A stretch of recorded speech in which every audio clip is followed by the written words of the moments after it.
The spotlight held steady on Sammy Davis Jr. as he hit a high note, his voice soaring through the smoky, velvet-draped expanse of the Copa room. The clink of ice in glasses, the murmur of hushed conversations, even the distant rattle of slot machines from the casino floor, all seemed to fade into the background as Sammy commanded the stage. His energy was infectious, his smile wide. A true master of his craft. He moved with a dancer's grace, each gesture part of the performance, a living embodiment of the Las Vegas dream. Suddenly, from a ringside table, a hand rose. It wasn't an applause. It was a curt, dismissive wave, a gesture so sharp it cut through the air like a knife. The hand belonged to a man known only as Mr. Mancini to most, but whispered about with a mix of fear and reverence by those who truly understood the city's hidden currents. He was a prominent figure, always impeccably dressed, always surrounded by men who looked just as sharp and said even less. His power wasn't advertised, it was simply understood, a heavy presence in the room. Mr. Mancini didn't just wave, he spoke. His voice carrying just loud enough to reach the tables closest to him, a chilling authority in every syllable. "That's enough, kid. You're done for the night." The words were an instruction, not a suggestion, delivered with the cold precision of someone who expected immediate obedience. It wasn't a request for an encore, it was a termination. On stage, Sammy Davis Jr. faltered. His voice, moments ago a powerful instrument, hitched. The music, played by a band of seasoned professionals who rarely missed a beat, wavered, almost stopping altogether. The sudden silence was deafening, a stark contrast to the vibrant energy that had filled the room just seconds before. A ripple of unease spread through the audience. Heads turned, whispers started, quickly dying down as people realized the weight of what had just happened. The full impact of Mr. Mancini's power wasn't yet clear to everyone, but the silence that swallowed the room spoke volumes about the unspoken rules and the men who enforced them. At a nearby table, Dean Martin had been watching, a drink in his hand. His expression remained unreadable, a mask of cool detachment. A slight tilt of his head was the only indication that he had registered the scene. His eyes, usually twinkling with mischief, now held a focused intensity. He didn't react with shock or anger, just a quiet observation. In a town built on dreams and shadows, respect was the only currency that truly mattered, and Mr. Mancini had just shown a profound lack of it. The tension in the room thickened, palpable, almost suffocating. Every eye seemed fixed on the stage, then on Mr. Mancini, then back to Sammy, who stood frozen, the microphone still in his hand. Time seemed to stretch, moments feeling like an eternity. Then, slowly, almost imperceptibly, Dean Martin began to rise from his seat. It was a quiet movement, unhurried, yet it drew every gaze in the room. The air crackled with anticipation. Before we continue, subscribe to the channel and tell us where you're watching from in the comments. Las Vegas in the 1950s and early 60s wasn't just a city. It was a universe unto itself, a glittering mirage built in the middle of a desert. The air always smelled faintly of stale cigarettes, expensive perfume, and opportunity. Slot machines chimed a constant, hypnotic song, a backdrop to the murmured conversations and the clinking of ice in whiskey glasses. Jazz notes drifted from every lounge, wrapping around you like a warm, smoky blanket. It was a place where fortunes were made and lost in the blink of an eye, where the sun never truly set on the pursuit of pleasure and profit. This was a city with its own rules, often unwritten, sometimes brutal. Performers, high rollers, and the men who ran things all lived in a strange, intertwined ecosystem. The bright lights of the Strip masked a deeper, more shadowed influence. Entertainment was the public face, but power was the true currency, and it flowed through channels that rarely saw the light of day. Everyone knew someone, or knew of someone who could make things happen or make them disappear. It was a delicate balance, a constant dance between spectacle and control. In this world, Dean Martin was a king, though he would never claim the title. He was the epitome of cool, a man whose effortless charm and laid-back demeanor made everything look easy. He sang, he joked, he drank, all with a casual grace that endeared him to everyone, from the lowliest dealer to the most feared boss. But beneath that relaxed exterior was a sharp mind and an unwavering loyalty to his friends. Dean navigated all strata of Vegas society with an ease that few could match. He understood the unspoken rules, the nods, the quiet conversations, and he knew when to push and when to pull back. His reputation wasn't just about his talent. It was about his character, his ability to be a stand-up guy in a town full of shifting sands. Then there was Sammy Davis Jr., a force of nature on stage. He was pure talent, a whirlwind of song, dance, and impersonations. He could hold an audience in the palm of his hand, electrifying a room with his energy. But Sammy navigated a much more complex social landscape. His talent was undeniable, a gift from another dimension, but it often clashed with the entrenched prejudices of the era. He was a star on stage, but off it, the world often reminded him of the color of his skin, even in a place like Vegas that prided itself on being different. He had to work twice as hard, be twice as good, and still face hurdles that others simply didn't see. Mr. Mancini was a different kind of fixture in this landscape. He wasn't a performer, he was power personified. His presence commanded deference. He was always there in the best seats, a quiet shadow in the glittering rooms. His influence was felt more than seen, a constant undercurrent in the city's pulse. He didn't need to shout to be heard. A look, a gesture, a whispered word was enough to convey his will. He represented the old guard, the men who had built Vegas and who believed they still owned it, down to the very performers on their stages. These were the subtle tensions that permeated the era. Sammy, for all his genius, often faced the sting of being told where he could and couldn't go, or who he could and couldn't socialize with, even within the very casinos where he drew massive crowds. It was a constant reminder that while his talent was welcomed, his full humanity often wasn't. These were the unspoken hierarchies, the social contracts that made Vegas run, and they were, more often than not, enforced by men like Mr. Mancini. This background, this understanding of the city's true nature, sets the stage for why Mancini's public disrespect towards Sammy was not just a rude gesture, but a profound challenge to the fragile order of things. The cracks started showing long before that night in the Copa room. Sammy, with his boundless energy and unmatched talent, often found himself running into invisible walls. It wasn't always a direct confrontation, but a series of subtle slights, dismissive remarks that chipped away at his spirit. Mancini, or men like him, had a way of making their disapproval known without ever raising their voice. Sammy might be walking through a casino hallway, fresh off a standing ovation, only to have a door close a little too quickly in front of him, or find himself suddenly alone at a table where moments before there had been lively conversation. These weren't accidents, they were calculated displays of power, meant to remind him of his place off the stage. One time, after a particularly grueling set, Sammy had been promised a quiet dinner with some of the casino's high rollers and management. He often used these moments to build bridges, to show them the man behind the performer.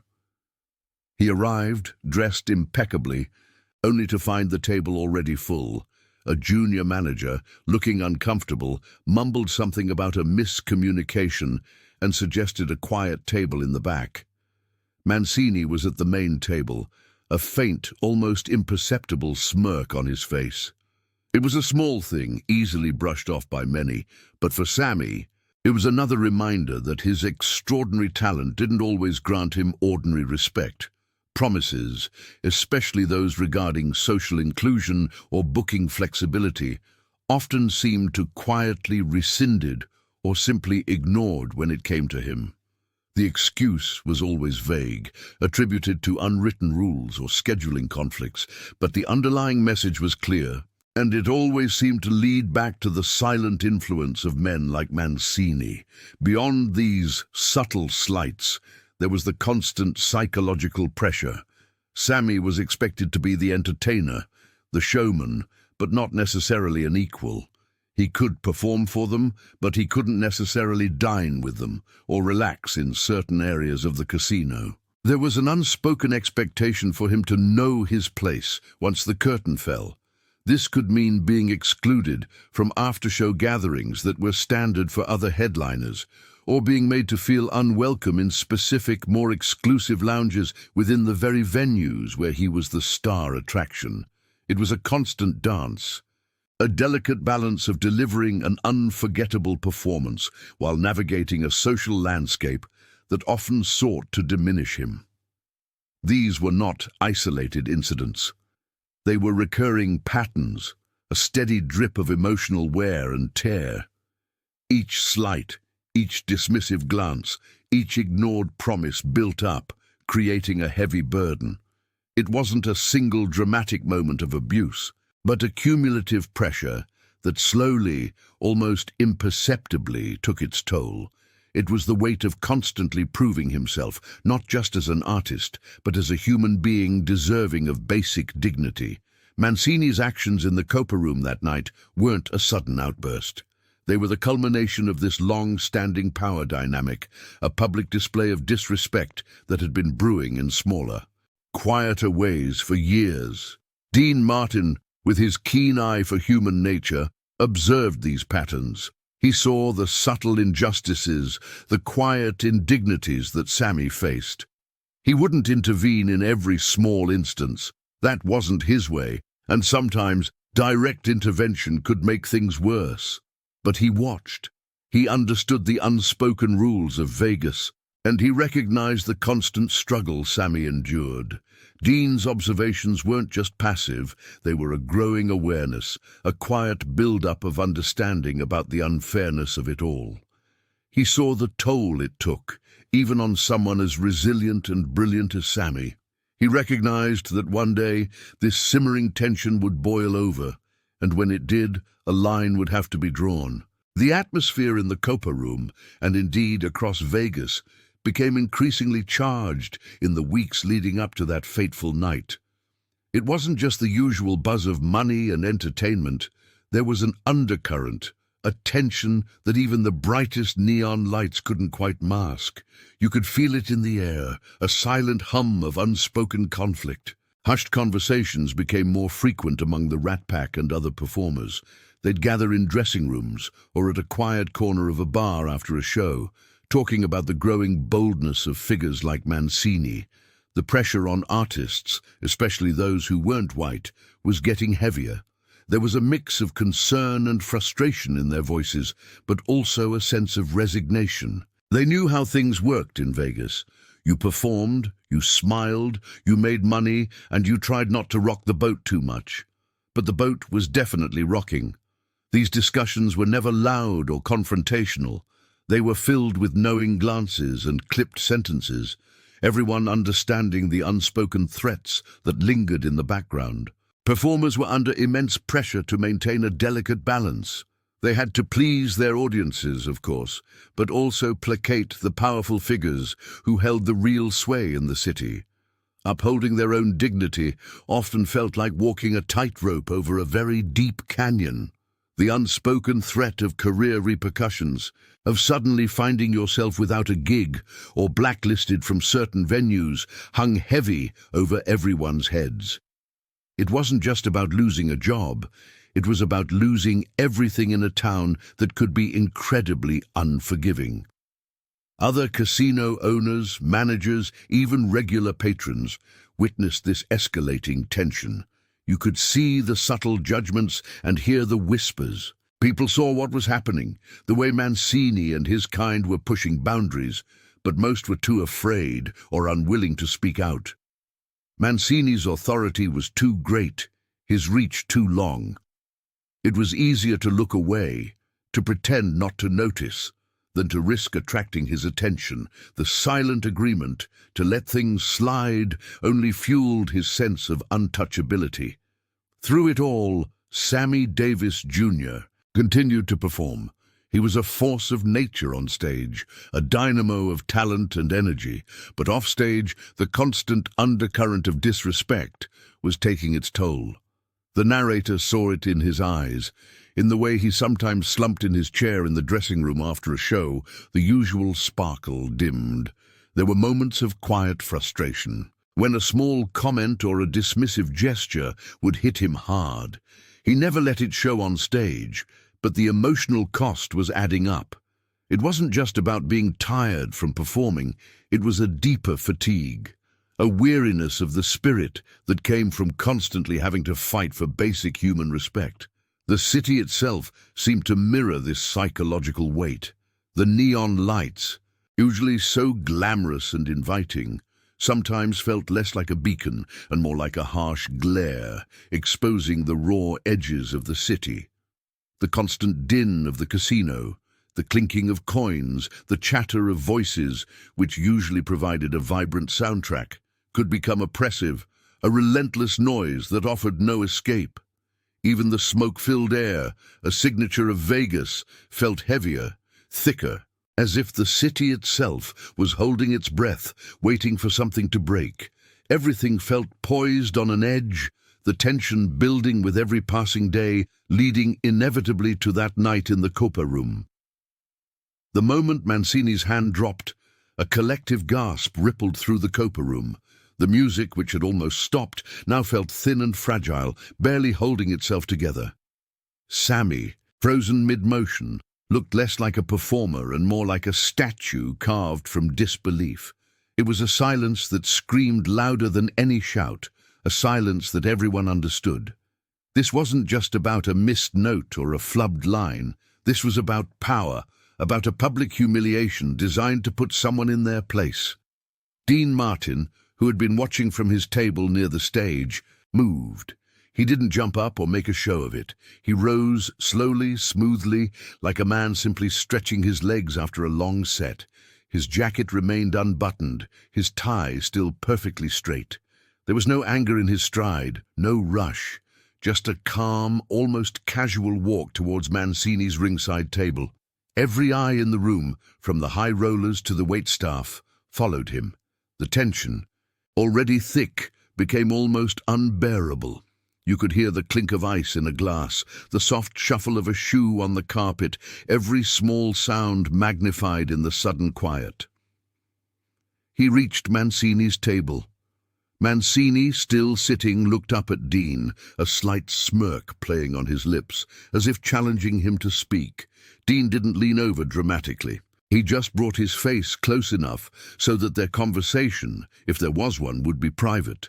His voice was low, a rumble that probably barely reached Mancini's ears, certainly not anyone else's. No one heard the words, but everyone felt the weight behind them. It wasn't a threat, not in the way Mancini was used to. It was something else, something deeper. Maybe it was a reminder of the unwritten rules of Vegas, the ones that said you didn't mess with talent on stage, especially not talent like Sammy's. Perhaps it was an appeal to a shared understanding of how things ought to be, an unspoken code among men who operated in this particular world. Or maybe it was just a simple, calm assertion of respect, something Mancini seemed to have forgotten. Mancini's smirk faded. He was clearly caught off guard. He'd expected a confrontation, a loud argument, something he could easily dismiss or overpower. Instead, he got calm, quiet resolve. Dean wasn't playing his game. He was playing his own, and Mancini suddenly realized he was out of his depth.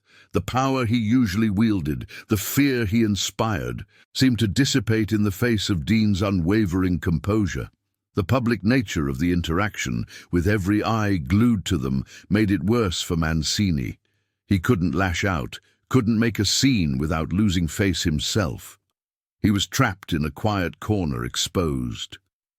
The silence stretched a heavy blanket over the room. Dean didn't move, didn't break eye contact.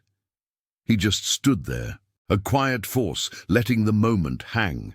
Then, almost imperceptibly, Mancini gave a small, stiff nod. It wasn't a bow, not an apology, but it was a concession.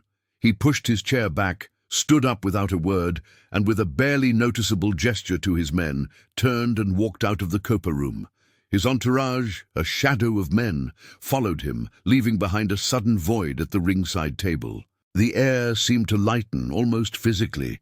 Dean watched him go, then slowly turned his head to look at Sammy. He offered the briefest, most subtle nod of reassurance, a tiny gesture that spoke volumes. It was enough. Then, just as calmly as he had risen, Dean Martin returned to his own table, picked up his drink and took a slow sip. The entire confrontation had lasted maybe 2 minutes, but it felt like an eternity, a turning point in the smoky, glittering world of the Copa room. The moment Dean settled back into his seat, the spell broke. A wave of applause, hesitant at first, then booming, erupted through the Copa room. It wasn't just for Sammy, though he immediately found his rhythm, picking up his song with a renewed energy that crackled through the microphone. It was applause for the unseen victory, for the quiet stand taken against an unspoken tyranny. Sammy's voice soared, richer and more defiant than before, as if unshackled from a hidden weight. He finished his set not just as a performer, but as a symbol of resilience, his smile wider, his eyes brighter. Around the room, the reactions were varied but uniformly powerful. Other performers, who had watched from the wings or tables, exchanged knowing glances, a silent acknowledgement of a battle won without a single punch thrown. There was relief on their faces, a sense that a line had been drawn. The casino management, usually stiff and formal, showed a subtle shift in their demeanor towards Sammy. The deference was now genuine, not just a performance. The murmurs from the audience were not of shock, but of respect. Whispers of, "Did you see that?" and "Dean's a class act." Mancini's reputation, while not completely shattered, suffered a quiet but significant blow. He was no longer seen as untouchable. His aura of fear subtly diminished.